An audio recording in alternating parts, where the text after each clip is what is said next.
to another Beekeeping Buddies podcast. This is episode 5. I'm Steven. And I'm Luke.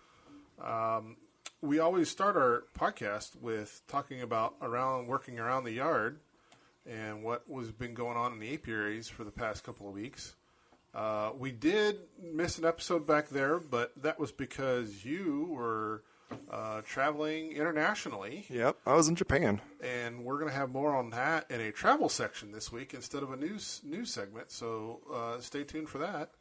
I think probably at the top of the list is not going to be weather this time. Yay! We're gonna talk about our package installs because we've had package installs since the last time we got together. Yeah, and that was a whole thing. Yeah. So I ended up putting in 30 packages. They weren't all for me. They were mostly in one yard. Yep. The where I installed them, the arrangement is long, single side-by-side stands. Yeah, I'd call it like a bench arrangement. Yeah, where, and they're like on a cinder block, so the stands are low, so the hives sit at a good height.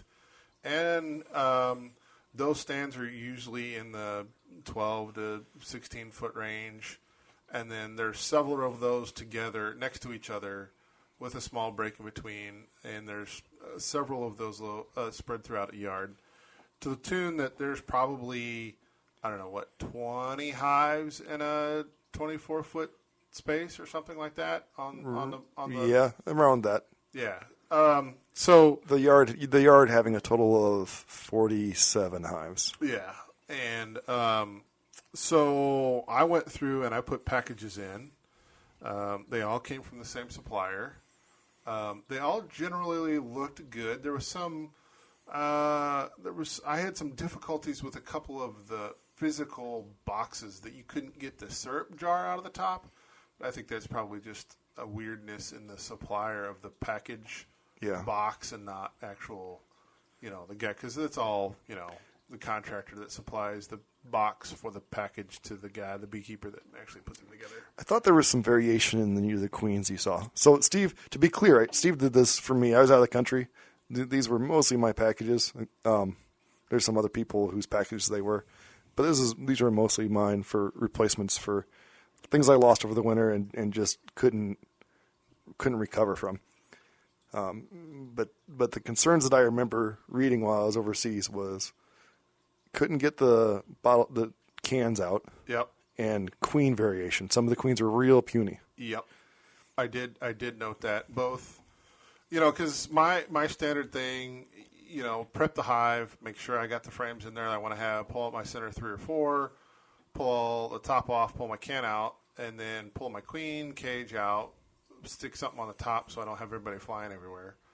And then take a quick look at the queen, pull my cork out of the candy side, and make sure my queen's alive and running around in there. And that gives me an opportunity to put eyes on her and take a look at what she is. I don't get to see her, later. I did do a follow-up where I went through and I pulled all of the queen cages back out, and for a lot of those, I'm able to spot the queen because you're only working a frame or two of bees. Yeah. So let's talk. One of the things that we did, I've tried all kinds of things in my years of installing those packages, and I think what I've landed on in installing the queen cages is a rubber band, like a rubber band the length of the frame, and I think that's the easiest way to do it. I didn't. So a lot of yours, you had mixed in new frames, as part of your regiment of frame rotation, and that's always good to give new foundation to a package or a swarm because they're interested in drawing comb. So it's a good opportunity to get new frames drawn. So I always position those new frames. I put the queen's cage on a new frame. That gives you plenty of space. Yeah. So the rubber band's nice there because it holds into place. If I'm working my hives, I don't know that I'm necessarily putting in fresh foundation at the same time, and then I can kind of squish it into my wax, and it kind of works good enough. Yeah, I have to pull. I pull about 10% of my frames per year, right? And then I'll cycle those through my swarm traps. Sure. and then I like to melt down a lot of them, but my solar wax melter had a lawn mowing accident with the wife. Oh no! So we're gonna need a rebuild there. So it needs a rebuild, and it needs a little bit of a redesign. Like it was good for what it did, but definitely needs a rebuild. It was certainly our first attempt. Yeah. I made a version 2, which has worked really well for me, but the top board on mine rotted out, so the window is no longer in place. So right. I also need rebuilding. Yeah. We should have a solar wax melter rebuild party at the property. Yeah, that'd work. And I've picked up some other windows,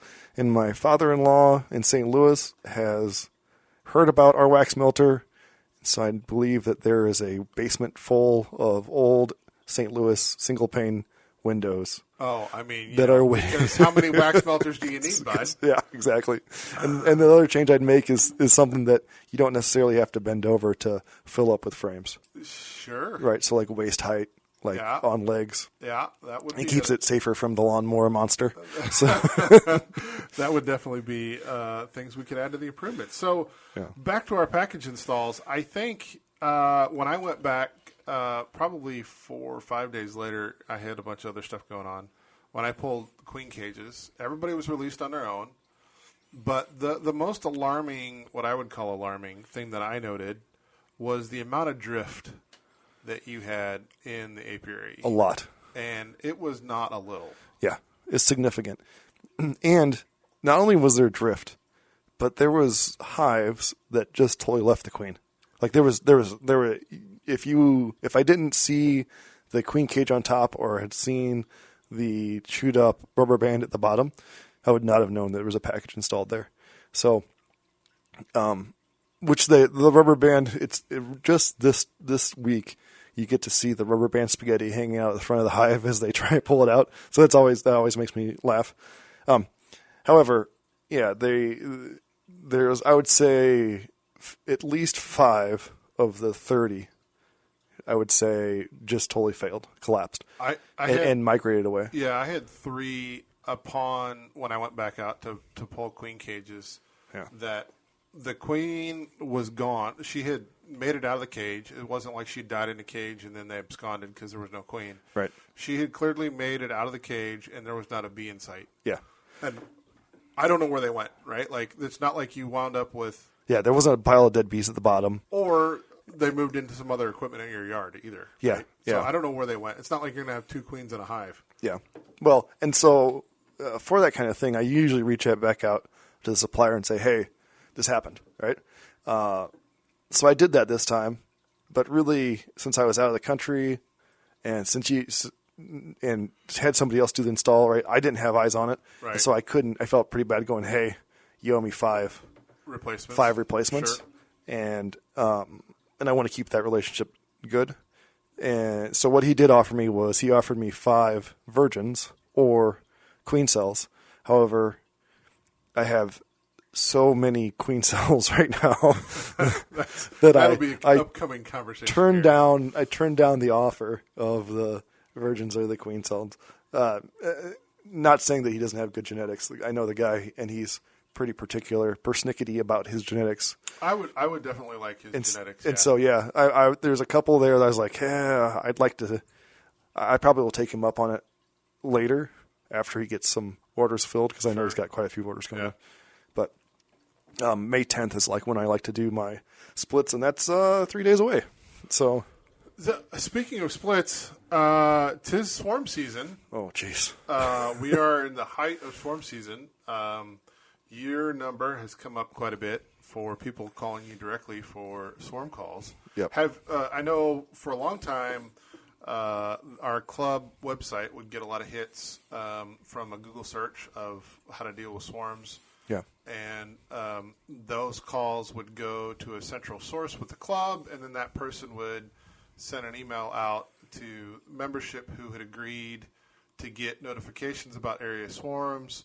In the past, that's worked reasonably well. I recall getting several of those email messages. Have you gotten any of those this year? I've gotten 0.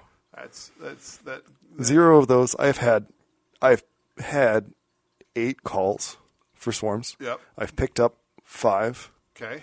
In the last 5 days. And those are typical from a tree, from a telephone pole, from a what? Trees, mostly tree branches. Yeah. And mostly about eye level because people see them Yeah. at eye level and they just don't see them overhead. All of them. And what's your go-to pickup thing? Hardware. I have nuke boxes. I have styrofoam nuke boxes that are not your favorite, not Steve's favorite. They're like they were built for Hilco bees from China, I believe. Yeah, there were some. They're real tight on the length of the frame boxes, but depending on the frames that you get, some of them will fit real nice, and then some of them won't. So you just have to kind of. So you're using those 5-frame. Yeah, They're 5 or 6? They're 6 frames. All of my nuke boxes are 6 frames. Because when you pull 2 frames, you can put a feeder in there. Yeah, and it's real. They're really nice that way. Speaking of the 6-frame, I do have some 6-frame styrofoams, but they're the premier. I call them Finland because they say Finland on the front. Yeah. And they came from Butterbee. I really like those. Yeah. They were what I raised. Some splits in the spring. Yeah, they're my go-to for splits. And they're 6-frame. They're stackable. They are stackable. So I like those. My favorite though are the other ones, and I think you get them from Blue Sky, and I can't remember the name off the top of my head. I'll put it in the description.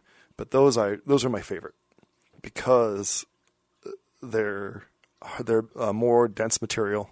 Yeah. And they are stackable, and they have latches on them. Yeah. So especially with swarms, you don't want anything falling apart while you are moving the swarms. So he's painted these boxes. He's talking about green. So when I say green ones, this is what we're talking about. Yeah. Your green ones, they do have little rotatable covers on the entrances, right? Yeah, rotatable. They're also not sized correctly, so you really have to have them kind of cattywampus in there to actually make them rotate correctly. But yes, they rotate, and that they have a open, a closed, a B slit, which I think is to only allow like workers out, yeah. And then a breather vent thing. Just and holes, and I just close them up, and they have a screen bottom board in the bottom, so the bees don't overheat too bad. That being said, I am guilty of having I have had a split that I made one year, and we had unreasonably warm weather, and I was just knocked out for the day, and I had it closed up, and I remember, went home, took a nap, remembered, and by the time I got back to them, they were cooked. Yeah. The whole thing was dead. So, so you go out and pick those up and bring them back, and you leave them in that 5-frame, or do you move them directly to a 10-frame? Nope, I leave them. Well, it depends on the size. I have had basketball-sized swarms before. Yeah. And those I usually will move as soon as I can. Otherwise, I check the weather. If it's going to be 70 in my hive, and I like to put them in the shade, and they're in the shade, I will leave them there for overnight and keep it totally closed off. Have you noticed any swarms coming out of your apiary?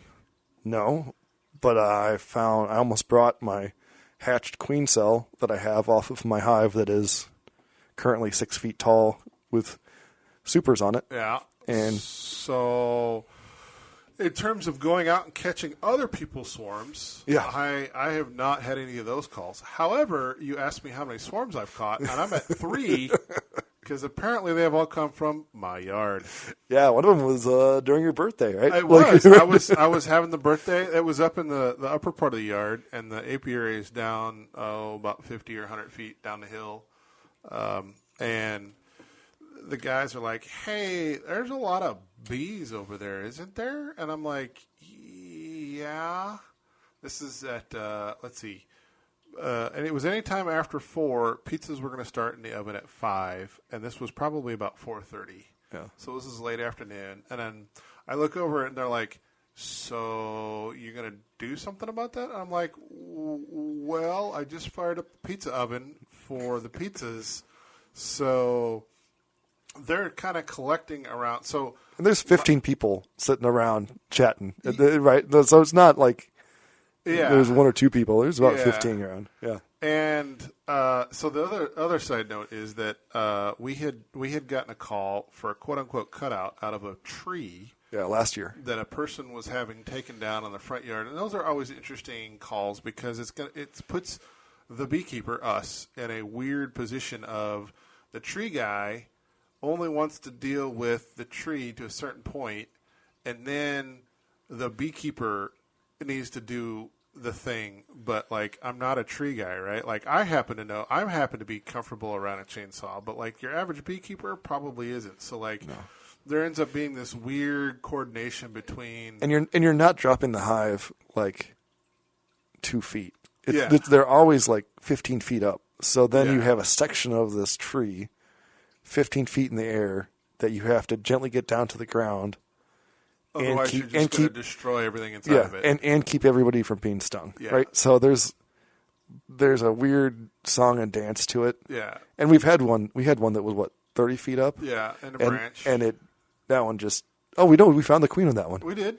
Yeah.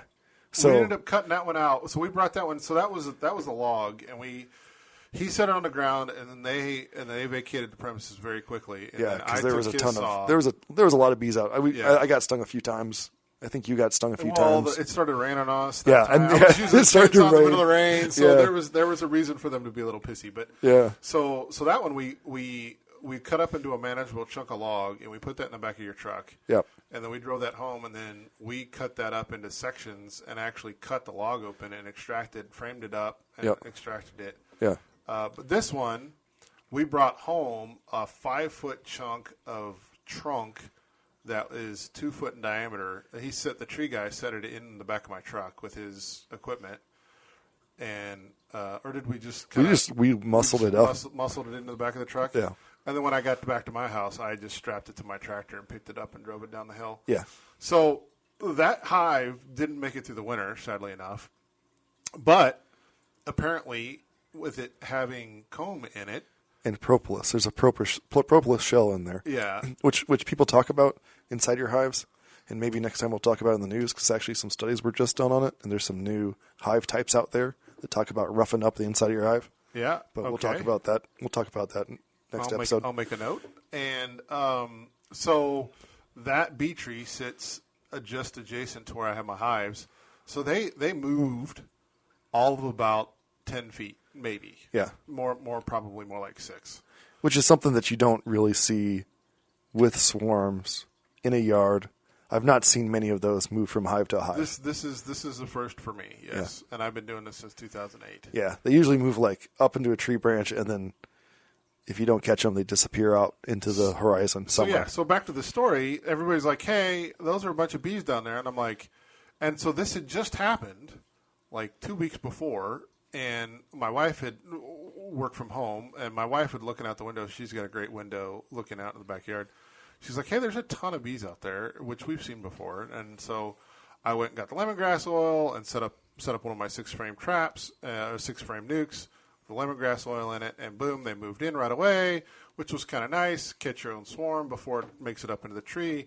I wouldn't say that that's something that you can bank on. I think I just got lucky there. I don't think there's anything I'm certain skillful that I've missed a ton of swarms over the years, just because I'm not standing there watching the hives every day. I got a short video that I filmed of it. I threw that up on the YouTube, which we'll talk about in a minute also. So I'm like, well, am I going to do that again, or am I going to go scrounge up another 6-frame nuke and throw a cotton ball in it? And while I'm figuring this out in like 3 minutes standing there, I can see them all starting to gather around the log. And I'm like, well, it looks like they've already made a decision to move into the log. And if they're going to move into the log, that's fine with me. I'm like... Yeah, and to be clear, you have like a honey super sitting on top. I do. That's screwed into the log. Yeah. Or I think it's screwed in the log. It's just sitting up... Well, I've ratchet strapped the log to the tree so it's not moving anywhere. And then once it was in position... I recut the top of the tree to be flat, and then I've got an inner cover and then a medium on top of that. Yeah. So it's an interesting setup.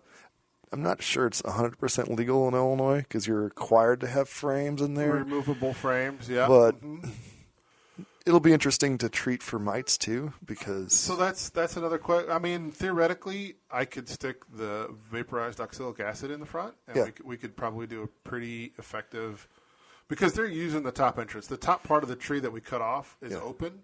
And so the idea was when I brought it home that any of the disturbed area inside that they didn't rebuild, they might abandon, and then I'll give them a nice comb that they can move up into that would be, quote unquote, still part of the hive, still part of the tree. Right. And they did end up moving up into that. But then I didn't pull that off before winter, and I thought, well, we'll just see how it goes. And it didn't go. It didn't make it, but I didn't have anything invested in it. So, one of those experiments, right? Yeah. Science. Yep, science. So that's the first one. I talked briefly about the other one I caught with the – so that was the second swarm in my yard, and I needed to go out and work the hive that I haven't paid a lot of attention to out at Wild Prairie Park, where the club apiary is, and I needed to take a box over there because I knew I had reduced it to a single deep. And I didn't remember – I brought equipment home from that, and I thought I needed to bring a single deep back out there. And so I spent some time going through my backup equipment, trying to get some frames together, and I put some new wax foundation in my wired frames, that sort of thing. And so I was surprised when I took the lid off of a pile of equipment in a different part of the yard, and there's a frame of bees in there and a queen laying. So I don't know where she came from. She does not look like the type of bees that I've had in my yard before. She's really dark. Yeah. I should say she was really dark. You say, why was? Well, we may have had an incident. So I had specifically gotten my marking equipment out, and by marking equipment I mean I have the little plunger, right? Plastic tube. Yeah. It's got a little grid on the top and a little foam plunger. Yep. And you can scoop her up into that, and then use the foam plunger to push her gently up to the top and get her arranged underneath the grid, and then you can kind of give her a little pressure so she's not running around, and then that gives you a perfect opportunity to put a little mark on her back. And that works great, and I did a great job doing that. I've had it for years. I've done it, 10, 20 times. Yeah. On various queens, not just mine. And so I had specifically gone inside. I hadn't used it in a year, basically. And so I had gone inside, I dug it up, and I made it available to use because I was going to do that for my other split that I finally have a laying queen in that I had just found last week. And I wanted to mark her for this year, being green and all. And so I had that on me. So I was like, hey, this is a perfect opportunity for me to do this with her. And I found, it's only a frame there, so it wasn't a large swarm by any means, but she was laying good pattern, laying it up, marker. And when I go to pull the sponge out, the little sponge plunger, usually because they're already hanging on, they're already feet down on the plunger, they just hang onto the plunger. Yeah. But as soon as I move the plunger out of the way, she flips and grabs a hold of the mesh on the top. I'm like, okay, well, this is weird. And so I give it a little tap, tap, tap, tap, tap on top of the frames that I've put together. I've already moved the frames over to a 5-frame nuke. Okay. And I'm just going to put that 5-frame nuke in the same spot in the yard, and then in a week or two I'll move it, maybe out to the apiary or something, because away from the driveway. away from where you park the cars. Yeah. So after about the third tap, she lets go, but she falls at a faster rate than I'm tapping. So she lands on the frame just a half a second before the edge of the plastic tube comes down right on top of her. Crunch. That's sad. And it hurt. I mean, it was an unforced error on my part. Well, and that's the question I always get to, right, from people that aren't beekeepers, is like, when your bees die, are you sad? And for the most part, overwintered, if my colonies die, yes. If my queen die, if I have to kill a queen, and I have had to kill queens, right, for whatever reason, that actually hurts, and I don't know why, right? Because I'm culling a weak queen, right, and I'm replacing it with better stock. Yep. It still hurts. Yep. But and I've rolled queens before and seen them after I've rolled them in the bits, right, and like that's probably the worst though. Like that's like unforced error, as you said. Yep. Oh man, that is a sad time. I could have just as easily set the tube down on top of the frame, and she would have crawled out in 30 seconds, a minute maybe. I could have gone and futzed around with the other equipment, put the stack of equipment back together, and looked over, and she probably would have crawled down into the. Yeah, she probably would have been fine. So yeah, that really hurt. And Yeah. you're like, well, what did you do with that? I'm like, I just took the frame of bees that had some brood on it over to my other split and just added it to it. Yeah. Right? Like, I'm not going to try to maintain that small of a population to try to draw To another nurse them queen off of the open brood that's there. No, And you don't really like. I respect your ability to say this is all the bees I want. I want no more than five hives. Sure. Right? Like that's something that is hard to do. Well,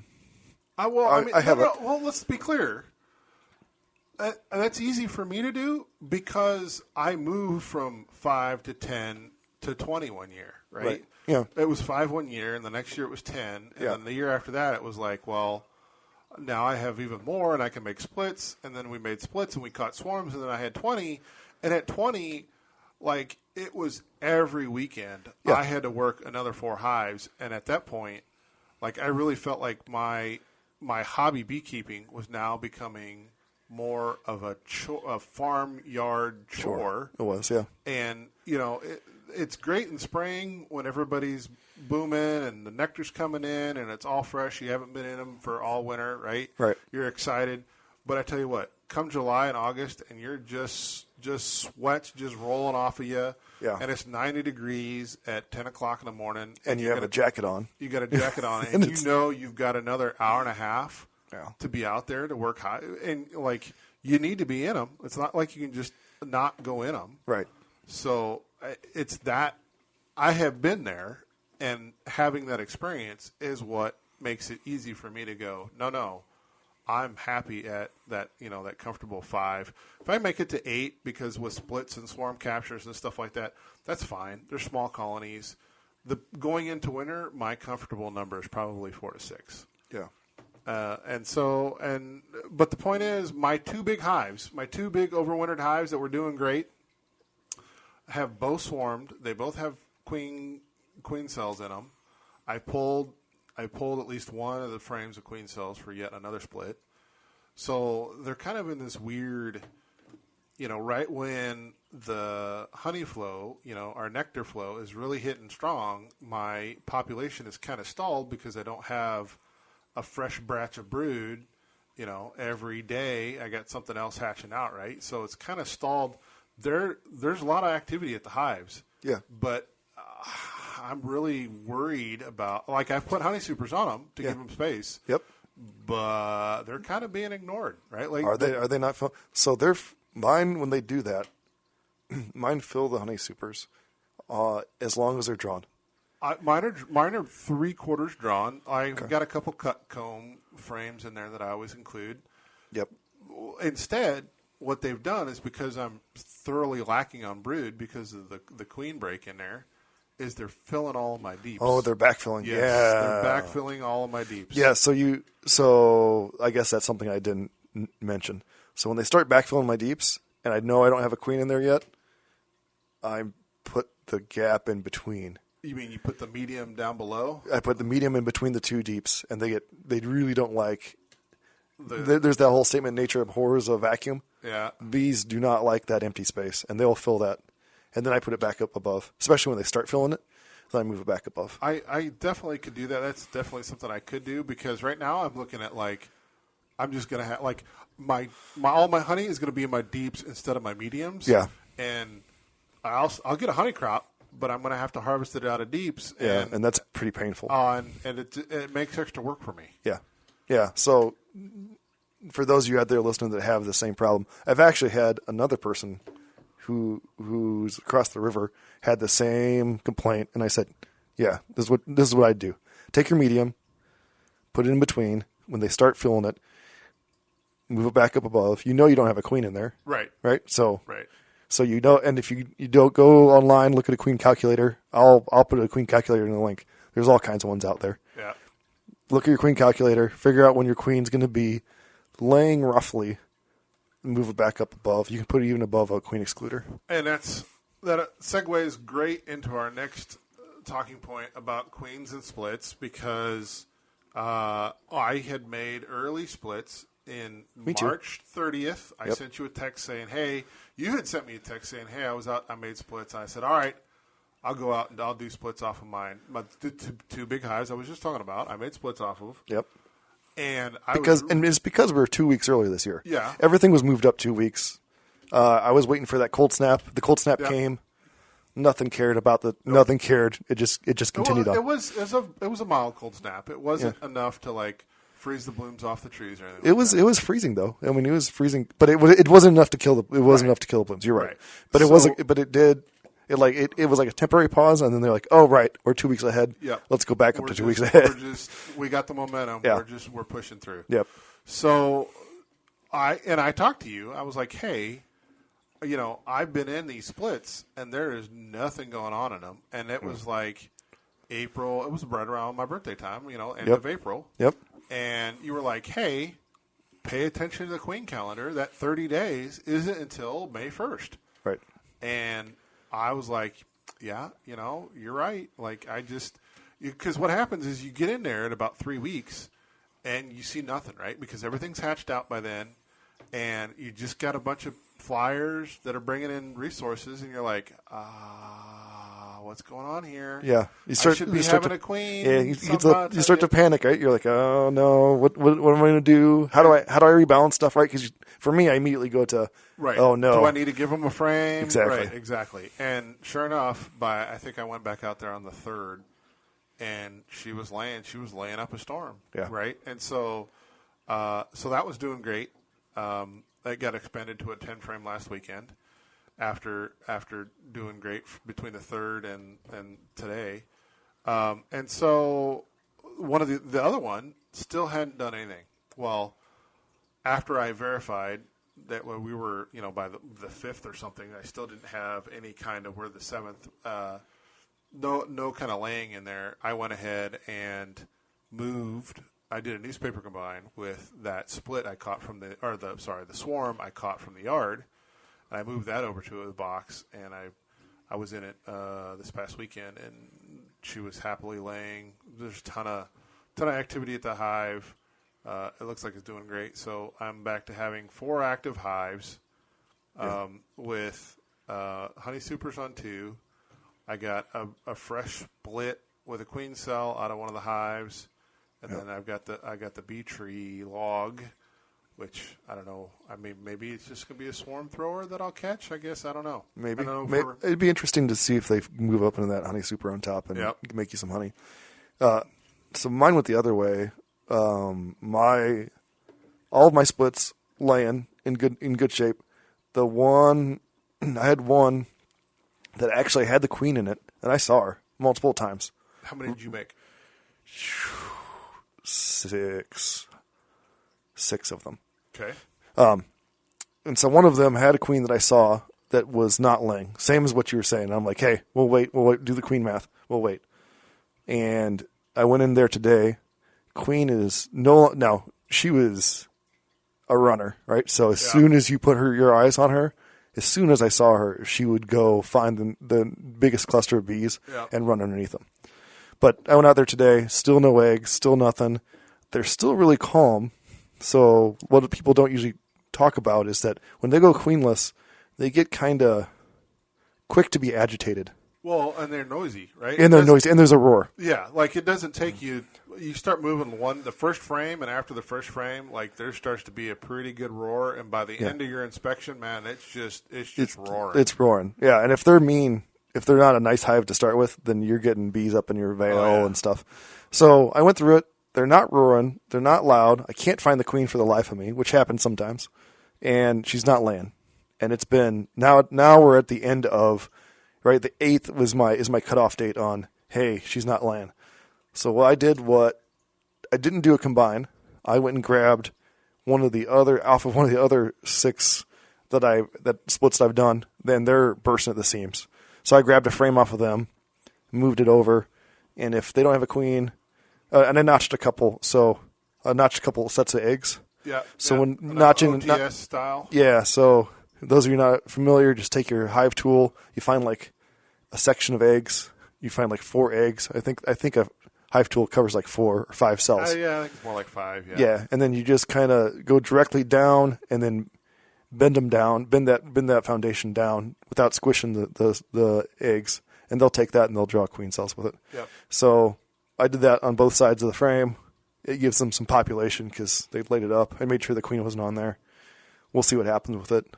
And to be clear, like if you're doing this in your yard and you can go out there as little as 3 days later, and you'll start to see queen cups if they're queenless. Like they take no time before they'll start drawing those into queen. And if I don't do this and they are queenless, what ends up happening is I start getting a lay-in worker, and that's just a pain to work with. This early in the season, not so bad. Yep.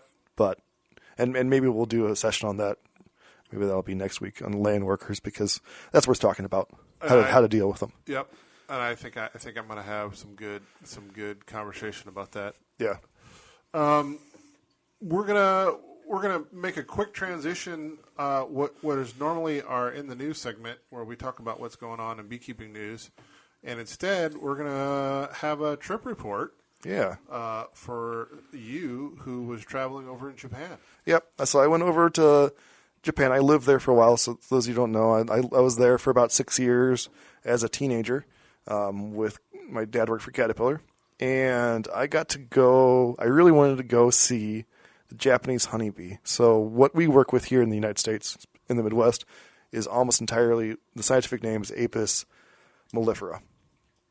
And then what they have in Japan is Apis cerana japonica. So that's a slightly smaller honeybee. They have actually a higher range of survivability in higher temperatures and lower temperatures. So they can fly. Ours don't usually fly until 50. Right. Theirs can fly at like 40 degrees F. So, but they're still a social still a social insect that makes honey. And they're managed in a box, just like we manage them here in the United States. Yeah, because there's like, I don't know, 20,000 bee species, like 4,000, 5,000 native bee species to the North America.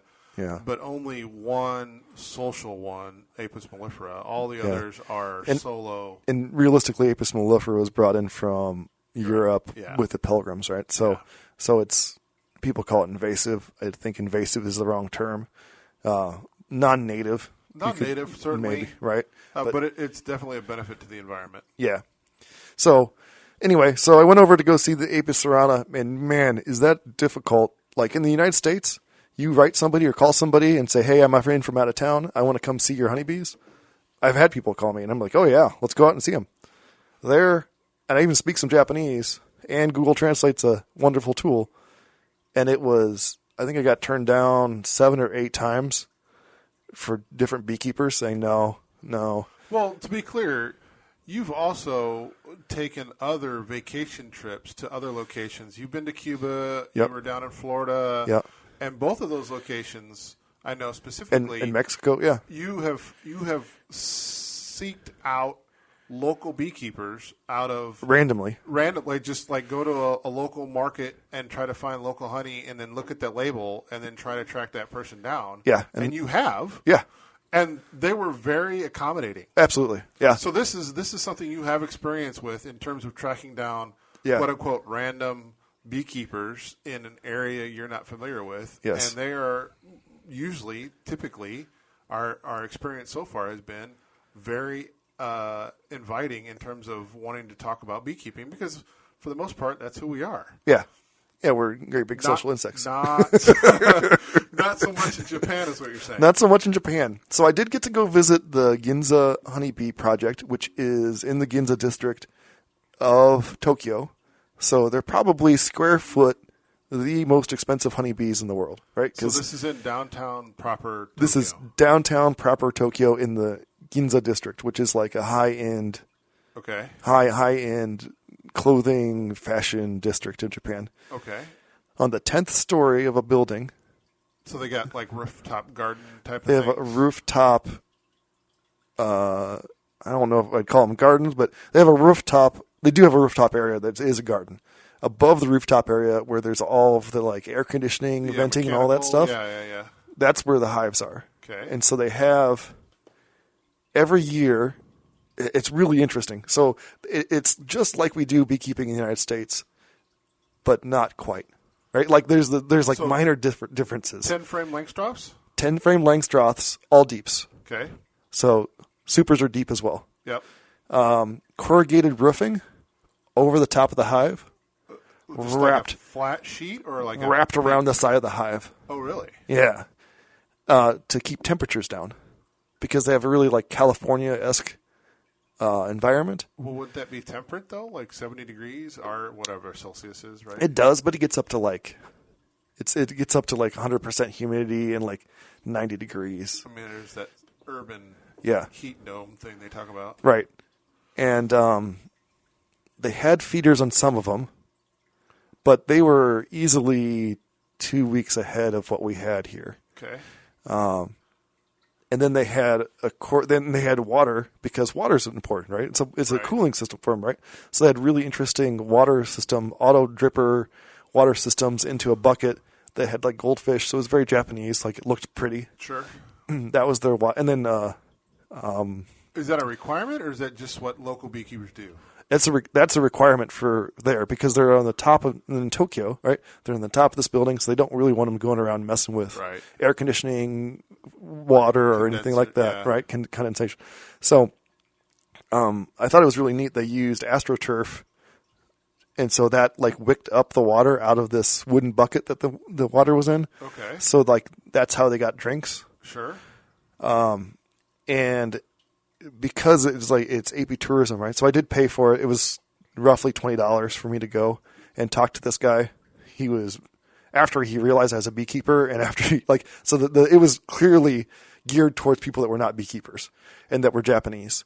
After he realized I was a beekeeper and I started asking beekeeping questions, specific. then the demeanor changed and everything changed to, okay, let's talk about mites and how you treat mites. Let's talk about how you collect honey in the year. So they just collected their first batch of honey last week. So they do this multiple times? So they collect honey multiple times during the year. Do you think that's their bee species thing, or the so this is the climate they have, or an urban thing? I think it's a climate/urban thing. So Tokyo has massive parks that run through it.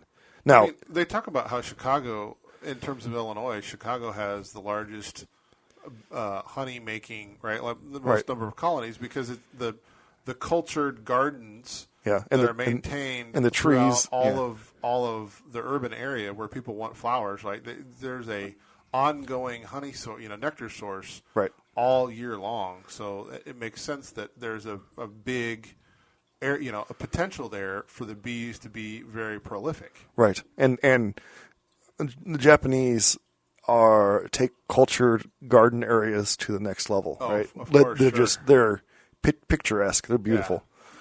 And so they just collected their spring honey. And these are on the rooftop are Apis mellifera. And when I was there, I was like, hey, how come you have Apis japonica, Apis cerana japonica? Why aren't you keeping those? And so he kind of, the Japanese don't like telling you no. They don't really like, it's a weird cultural thing. And so he didn't really have a good answer for me. But by the time, the day before I left, and I got sick while I was there, I picked up a cold because, of course, I'm traveling overseas and right.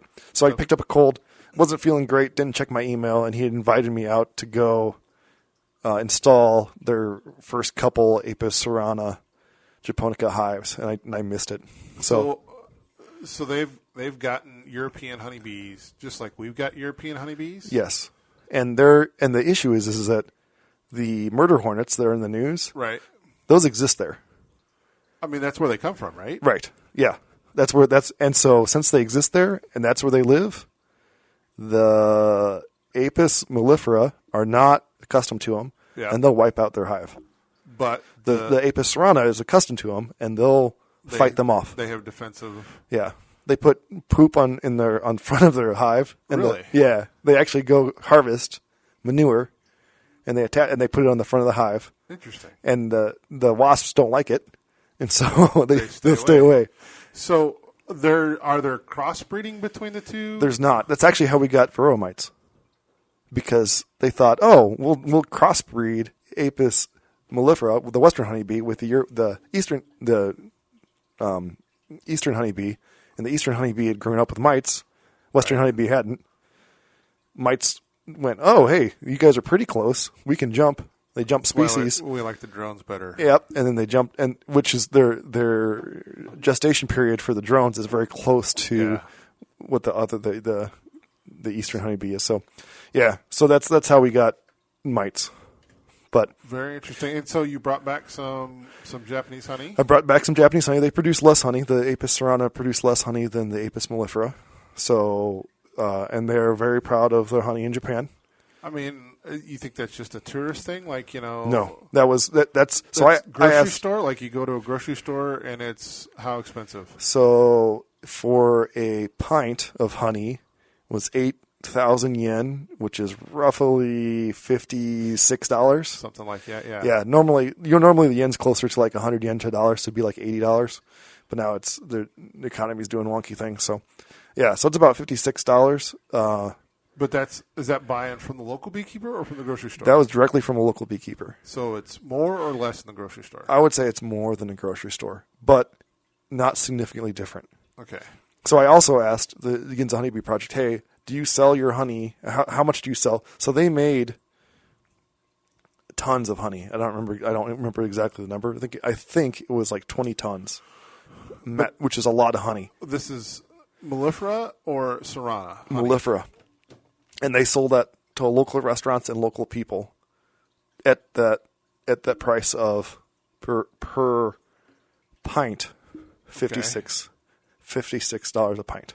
And so you've sampled your cerana honey? I did. It's a little different.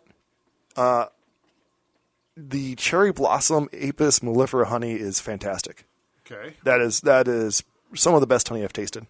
You think that's comparable to an apple blossom you could get here? Yeah, apple blossom, cherry blossom that you could get here. Cherry blossom, yeah. Okay. Yeah. And then the Apis cerana is a little different, and I'm not sure if it's the season that it was in or what, because I've also had Apis melipona honey, which is that is the stingless honeybee, the Mayan stingless honeybee from Mexico. Right. And that honey is just like syrupy. And I was going to ask if there was a textural difference. There's a texture difference. Yeah. So you're talking about Mexico one or Japanese one? Yeah. Both of them have a texture, and they're both not the same. Okay, so all three are different honey. Texturally different? Yeah, but if I gave them to you, you'd say, yeah, that's honey. Okay. And then if I give you the next one, you'd, oh yeah, that's still honey, and that's different. And flavor wise, they're different. I would call but different terroir is a thing for honey. But is it different like just getting a different flavor honey seasonally here from mellifera, or is it different, like notably different, and this is just a different flower? It is notably different. This is a different flower. Okay. Yeah. Right. So I would call the most tropical honeys have a real I would call it a vegetal taste to it. Yeah. So it's like real green. Like interesting. I've said lawnmower clippings. You know that smell that you get with that flavor, like if bees could smell it, that kind of flavor to it. Interesting. So, and there are tours out there. There's the Cuba tour that you said I went on. That was a great tour, and we visited all kinds of things in Cuba. And I have that honey upstairs. It's also slightly different. Still has it's much closer to like a clover, but still has a little vegetal taste to it. The Mayan stuff. Well, I'll have to bring. We just had a good friend come back from Guatemala. Yeah, we'll have to try that. Yeah. And he, obviously, with the amount of time we spend together, he clearly knows I'm into beekeeping, and so as a gift, he brought me back a bottle of Guatemalan honey. So we'll definitely have to get together and do a tasting with various friends to see what other people's opinion are between the Mayan honey, the Japanese honey, the Guatemalan honey, and some good old-fashioned American honey. Midwest honey. Midwest honey. Yeah. Well, and even Texas honey. So I have friends that would live in Texas that don't like, I know if we have people listening from Texas, it'll make you mad because you guys are real proud of Texas, but they do not like Texan honey. It's real. You mean the mesquite honey? No. They have lots of fields of sugar with like molassesy. I forgot what it's called. Sorghum. They have lots of fields of sorghum, and there's a lot of sorghum honey down there, and it's molassesy tasting. Really? They are not a fan. Interesting. All right. So, well, we'll have to add that to the list. Yep. Let's. We're running up on our time here. Let's briefly talk about our cutouts we've done. We've done our first cutouts for 2024. We've done cutouts in the past. We've done cutouts together now for 5 or 6 years. I don't know. Maybe I always tell people 6. We could probably there is a video, one of our first cutouts together. There's a video up on YouTube. Yep. And the reason why I mention that is because our most recent job we come back from, they happen to mention finding that video. I don't know how they find the video because I don't like I put the YouTube on my business card that I hand out people, but as far as I know, they didn't have that prior. Well, when I showed up. what's the YouTube channel name? SCHMISM. Yep. Is the channel name? I watch it because the goats are funny. The goats. It's. I think we've successfully renamed it to Schmidt Farm. Okay. But it's created from before YouTube was Google, and so user/SCHMISM. Yep. You'll find us there, and it's mostly content from around the farm, goats and whatnot. But we do have some playlists of all of our beekeeping stuff, and so that's where you'll get some beekeeping from my apiary. I know River Road Apiary has got a small YouTube site also that we're starting to get some content put up there as you focus more on that. But back to the cutouts, this was the same. We had one we did several years ago, almost an identical house, 60s-ish. It's a 2-level. It's got a brick facade on the front, and the rest of the house is vinyl on the second story and the sides and the back. And they find a gap between the brick facade. Well, it's always where the wood touches the brick, yeah. And I think the water sits and it dry rots some of that wood away. Right at the corner of the transition, at the very top of the brick facade, right underneath the soffit, right on the side where it meets the side of the house. And on the south side of the house. On the south side of the house. And both of these. They've moved into what is effectively, because it's a cantilevered. It's the cantilevered style house with the upstairs overhangs the lower first floor by about 18 inches, and so there's a cantilever there that's built into the soffit of the first floor, and so there's a big joist space there right above that they basically move into, and we did the same thing. We cut a small patch out of the drywall right in the run corner, so you're just working in this corner. Yeah. And this was a fairly good-sized swarm. This is probably a basketball-sized swarm. Yeah. That'd been there for probably about a week. Yeah, maybe. I was thinking about that when you said that. I think maybe 2. Maybe 2? Because of the number of frames. There's five frames of wax that they had pulled. Yeah. And they were starting on their 6th. And I thought it's probably been 2 for that amount of work. Some of the biggest one was probably a foot by a foot, maybe. Yeah. And then they all got progressively smaller from there. Yeah. And one was actually turned, like one was angled around angled, like a corner. Drawn diagonally, so not perpendicular to the joist space. Right. Not that matters, but just interesting. Almost entirely, it seemed as soon as they drew a cell, they packed a nectar into it because, I mean, every single piece of comb we pulled out of there was absolutely full of nectar to the point that we had trouble finding any eggs, and the one piece that we did have eggs in it was just a small, palm-sized section of eggs and completely surrounded by nectar, which on really brand-new soft white wax. And soft white. Just impossible to handle. Touching it with the end of the vacuum, the bee-vac, dented the wax. Suck it in and dent the wax. And you couldn't handle it without it putting collapsing. dents in it. Yeah. Which, But so we got the BVAC out. We sucked them all up. We did our first one this year. It sounds like we're going to have quite a few more.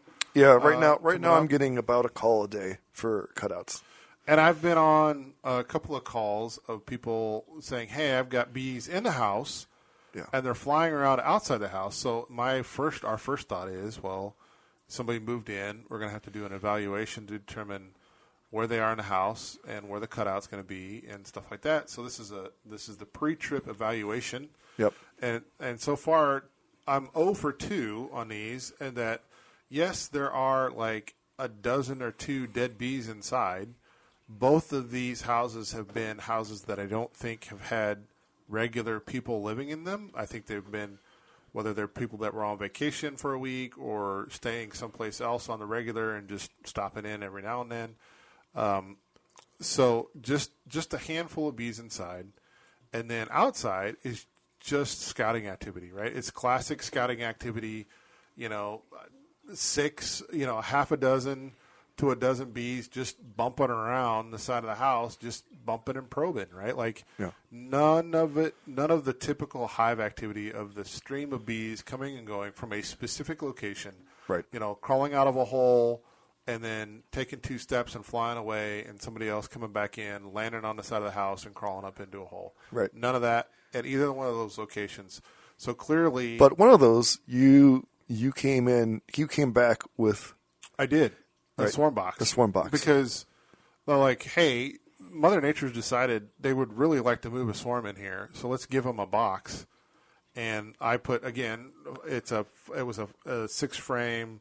This was an actual swarm catching box, so it's the sort of the deeper, and it's like 6 inches deeper than a normal deep. Yeah, it has that area in there that if you don't pick it up and they move in, you have a headache. Cross comb underneath it, yeah.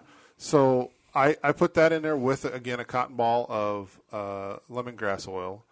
And before I could get it, like, finished strapped to a tree that was just adjacent to the side of the house, I had scouts checking out the box. Like, it was just instant. Yeah. So you give them a better option. They usually take it. Yeah. Hopefully because those are the easiest kind of swarms to deal with. You bring them home and you pull the frames out and. Yeah. So you were 0 for 3 for those. Or no, 0 for 2. 0 for 2. 2. I was 0 for 1. And the one that I went to look at wasn't even honeybees. It was. Really? Yeah. It was a carpenter bee. So underneath the window for the weep holes, the leak holes for rain. Yep. So there was a carpenter bee that was she was real concerned about these bees coming in and going, and there's a lot of them, and there was a hive, and they were going to sting her. Yep. And I'm standing there, and I was talking to her I drove out there. I asked for pictures of it. Yeah. I got like kind of a blurry video, and I was like, "Well, it might be a honeybee." It's like asking for pictures of the aliens. Man. Yeah. Like you never get clear shots of anything. No wonder we can't get a picture of an alien or Bigfoot, right? Because you can't even get one of honeybees. And so she insists I go out there. So I go out there, and for those listening that want to get into this stuff, first of all, you need to be real patient. Second of all, you need to charge for your time, right? Charging for your time is otherwise. And people are going to try to not pay you, but you need to charge.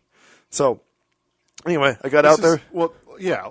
To touch on that a little bit more, right? Yeah. Even though this may be a hobby to you or to me, the reality is you're providing a professional service. Yes. Okay. This is an experienced professional service that not a lot of people have experience with. They are calling you because you are considered to be a specialist in this activity. And the exterminators won't touch honeybees. Right. They will not touch honeybees. And they have said to me, we will not touch honeybees. Now, is that an Illinois law thing? Or I don't think so. I think it's just a perception. But I realistically think it's because if you've ever tried to treat... So having a honeybee hive, if you've ever tried to kill a hive that's aggressive... Yeah. It is a difficult task to put down. Not emotionally, yes. Physically, if you don't know how to do it, it is difficult to do. Right. They are tenacious. Effectively kill a hive. Yes. It's not a simple process. No. So, and for me to do it, I have a screen that I put over the top, and then I dump a mixture of Dawn and water down onto the hive. I've only ever had to euthanize one hive. However, and that was my own hive, and they were aggressive, and they were stinging the neighbors. But that's a removable Langstroth hive. This isn't something in a wall of a house. Yes. So I think it is. They've had enough experience trying to kill these. And then the callbacks when it goes south. And then what happens after you kill the bees? The next thing that moves in are wax moths. Right. And then the wax moths eat the frames, and they fall. And then what moves in? cockroaches, Roaches. and they'll eat everything, anything that honey touches. They'll eat. So there's a real neat video. I think, we talk about Dirt Rooster a lot on this, but I think that's a video that he has where they've eaten through the drywall. The drywall, yep. And I didn't think anything ate gypsum, but evidently smother some honey on there, and cockroaches will have at it. So ants. You get the carpenter ants in there, the sugar ants, yeah. So yeah. So it's a professional service. Charge for going out there and doing your evaluation, and then you got to charge. Well, we think we're charging for our cutouts, and for the amount of time and effort with the specialized equipment. You're bringing a BVAC, whether that's one you're making or one you're buying. Yep. It's specialized equipment. It's a lot of time. It's a lot of effort. It's a lot of sweat too, right? And stings. Always hot.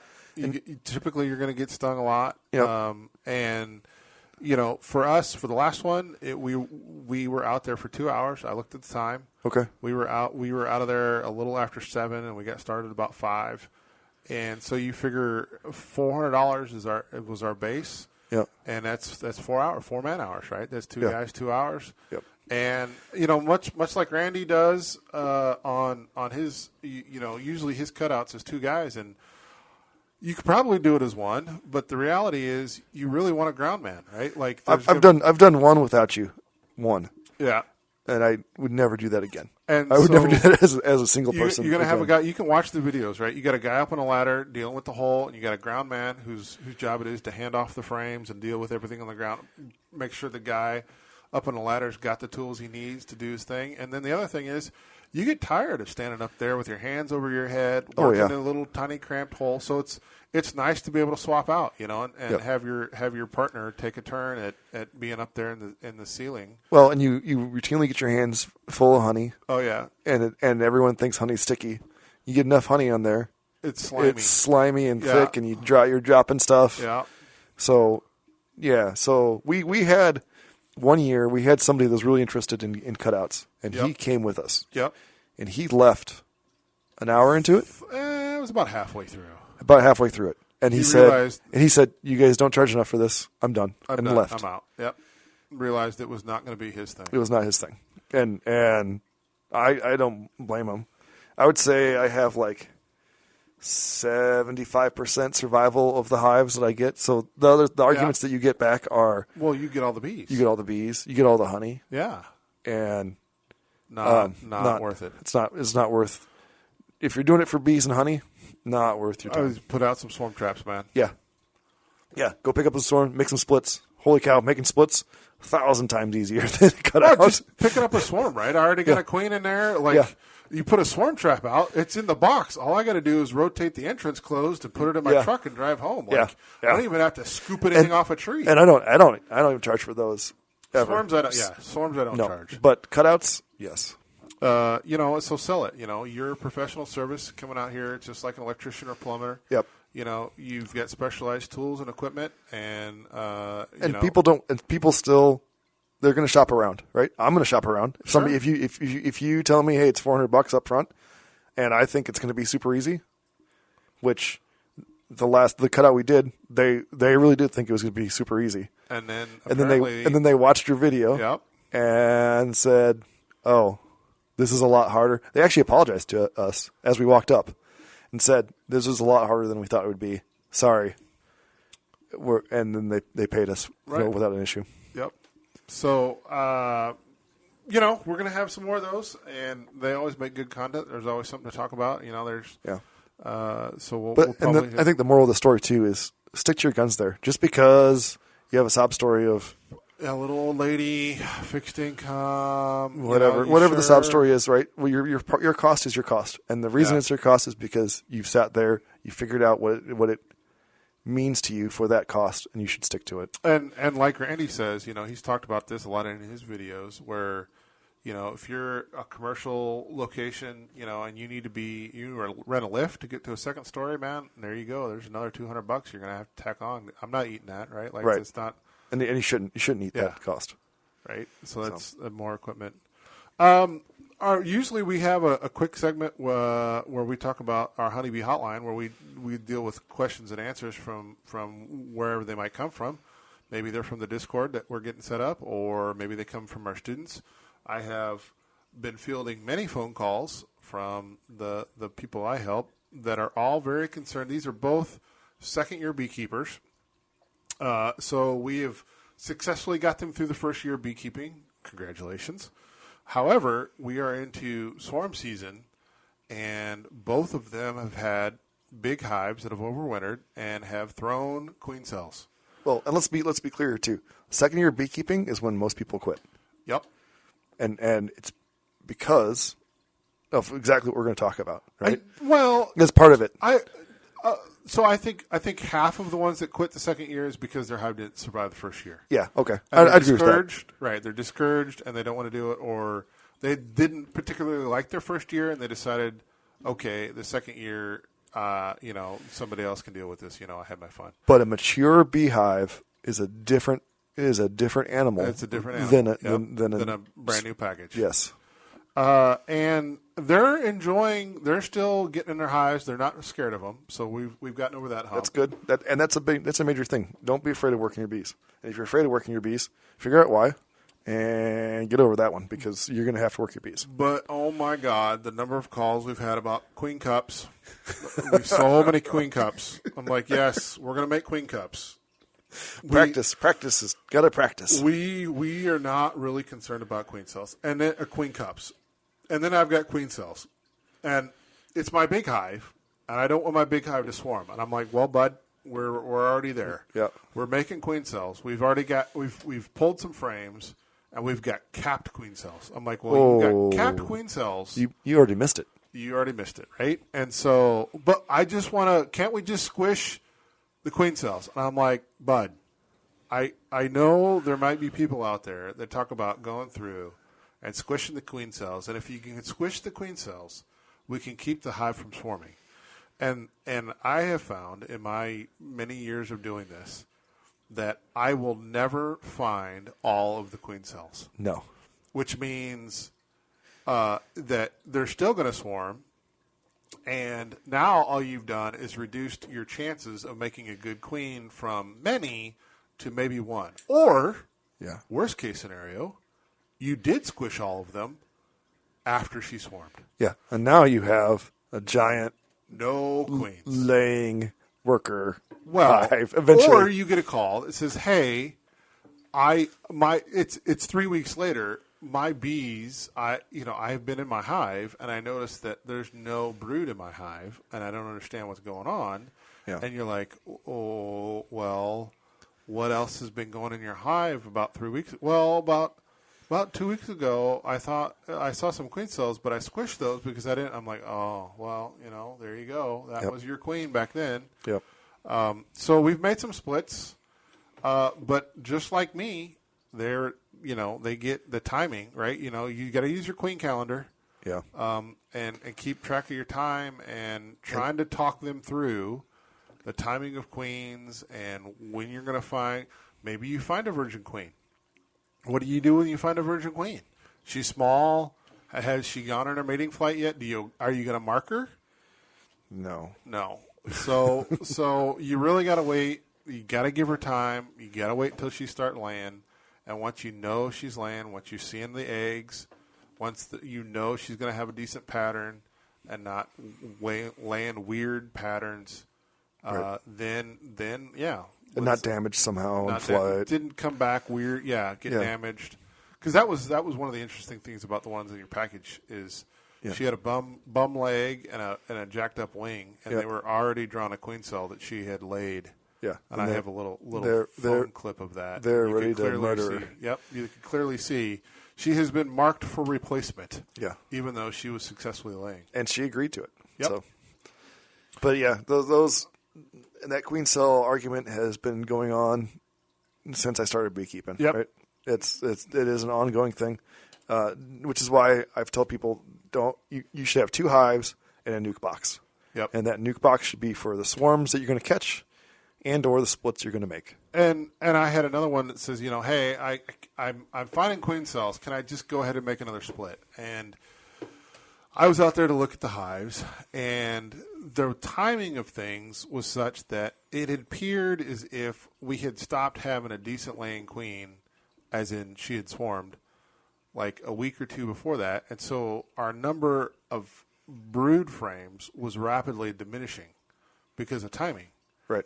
And we didn't have any known good laying queens yet. We had like 2 splits and maybe a laying worker and another one. But the point was, I'm like, yes, you've got queen cells, but like unless you've got a hive or 2 that you can pull brood frames off of, that you can reliably know, like I have a laying queen here that's going to replace the brood I'm going to steal out of this hive, right? If you don't have that, you just can't keep making splits because you're borrowing from the future off of whatever you're pulling that brood off of. So, in terms of what can I just keep pulling queen cells and making 5-frame splits? If you've got the brood, absolutely. But Right. you got to understand, hey, you need some Queen hives, yeah.